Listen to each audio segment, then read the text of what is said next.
Hello, I bring you greetings. My name is Jennifer Mudondo Nyiro of the Growth Agenda, but also the author of the book Giant in Hiding, which touches a very critical, central, but also extremely sensitive area of the glaring gaps in the performance of men at home, as fathers and husbands, as leaders in communities, generally the performance of men. After writing the book Giant in Hiding and sharing it with the public, I continue to receive, even after the launch, overwhelming feedback from the women, from the men, from the children. And this does confirm that indeed the matter is a sensitive issue and that it concerns everyone's life. Now, a friend of mine lent me a book by Bishop Jakes. It's called He Motions, like he motions, like movements of his. So it's about men. And in the book, the bishop is giving us an analysis of the position of the men, trying to explain how they came to the point that they are at, and what influences the way they do what they do, how they relate with the wives, the children, the community, even at the workplace. And I think that it does resonate a lot with my own findings during and before my writing of the book, Giant in Hiding. I get to understand maybe an inch or more deeper the issue of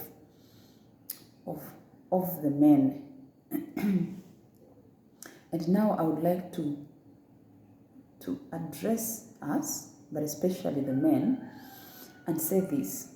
See, one of the things that the bishop highlights is that culturally, men are trained not to show that they have a weakness or that they need help. And I relate with that because rarely will a man come out and say, I need help here, especially if the issue is emotional. There's lots of pressure on the man. There's lots of fear. There is a lot of insecurity. But no, he won't come out to say this is what is going on. Not to his wife, of course. Of course, not to the children. But surprisingly, not even to a fellow man. When they meet as men, it's not manhood that they talk about. Not often, maybe some do. Not the family. But most of the time, the discussions are around the economy, sports, women, wine, technology, and things that fall in that category. That was the analysis of the bishop. But I sort of feel what he's talking about.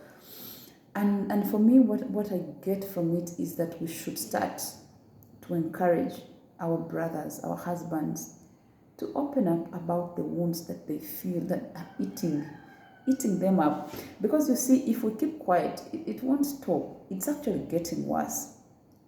And it's very easy to tell that it's getting worse. We look at the results and what do we expect? And we don't see it. So that's how we tell that things are getting worse. And that is the whole point of Giant in Hiding. Giant in Hiding is looking at the results end. And the bishop's book is looking at the cause. And the cause is that while men are suffering, they suffer silently.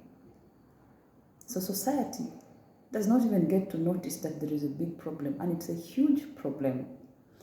And so the appeal of the bishop, which I want to make my personal appeal now, is that men, please open up. It is not weak of you to admit that this marriage thing is difficult and that you need help. You can go see a counselor. You can go see a trusted individual. It's not weak to admit to a fellow man, especially one that has gained your respect in terms of how they manage their family, that look, the thing does not seem to be working with me. Let me tell you, there are many wives who are just applying guesswork to their marriage situation with regards to their husbands. What is he feeling? Why is he doing this? How can I adjust? Guesswork. And many times, of course, guesswork does not work. And it is because we don't know. We don't know. When a man keeps quiet for a week, for 2 weeks, and he keeps saying, no, no, no, no, I'm okay. What does it mean when you can see clearly that he's not okay? When he goes away and does not come back and you have not had a fight, what does it mean? How should I, as the wife, interpret it? When I talk to him and I don't get the response that I expected, how am I supposed to interpret that? Because he's not telling me. He's not opening up. Okay, so how am I supposed to trust him if I'm suspicious that there's so much that is going on in his head that I have no clue about? We talk about financial resources, and it's good to manage the resources together. But if I don't know what his plans are, how should I trust that he will manage the finances, that the portion that has come from my pocket to him?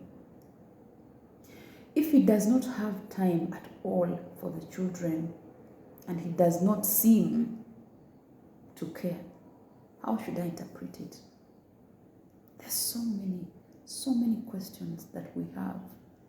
But also, if you go outside of the family and think society, if the husband is not felt, if a particular man is not felt in the community, how should we interpret it? If he flees from a situation that he should embrace, what does it mean? So many questions. We have so many questions, and because we have those questions, it's difficult to relate in a very meaningful and rich way with the man. So what am I saying to my brothers, our husbands, the fathers of our children? I am saying that open up. Open up. If you have a cancerous wound in a place that you prefer hidden, and yet it is eating you up, and you continue to keep quiet about it, one day it's going to kill you. Now, it is worse because we have many people with that wound. It is going to kill them. Men are walking with wounds in their souls. Wounds from not having been fathered themselves. Wounds from us expecting so much from them. And yet, maybe they are also struggling, but we don't know that they are struggling. Wounds from so much. We have a lot of expectations as individuals of them, as society of them, as the country of them, as the clan of them. But they won't, they're not speaking up, but it's killing them. I'm not fronting myself as one who understands men the most. But I think that what I'm saying is correct. It is right. You can see it. I mean, why would a man run in the opposite direction when he is needed in this direction? His wife has given birth to triplets and he runs out.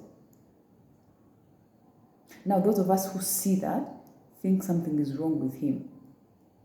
But actually, everything is right with him. He is battling something inside of him, but he won't speak. Not to his wife, not to his brothers, not to his friends. Some men have committed suicide. There's a battle inside. I would like to encourage my brothers to open up. It is not weak. Actually, it makes you a stronger person because you have seen a problem and you want to deal with it. I think we should break this culture, the portions of culture that do not add up, that do not make sense. You don't have to die silently just because you are a male human being. I mean, everyone knows that you're just a man, you are not God. So I think that those men who have come to terms with the fact that they are human should help other men. I think that men should open up to their wives. I mean, at least greater, more than you are doing it now, if you do at all. Open up to your wife, because she's relating with you, but from a point of darkness. She does not know what's going on.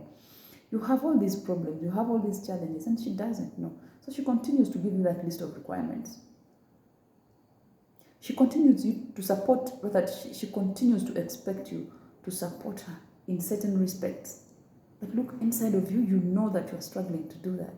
I've seen men who have borrowed and borrowed and borrowed and borrowed because their wives are asking for certain things of them. But they're not saying, look, my finances are... Because when a wife sees that you have the money, she thinks you have it. She does not know that you have borrowed. Until the bankers come and sell your property, start attaching your property. She does not know. It's only then that she finds out, oh, so we have been living in debt all this while. So my brothers, our husbands, the fathers to our children, please open up.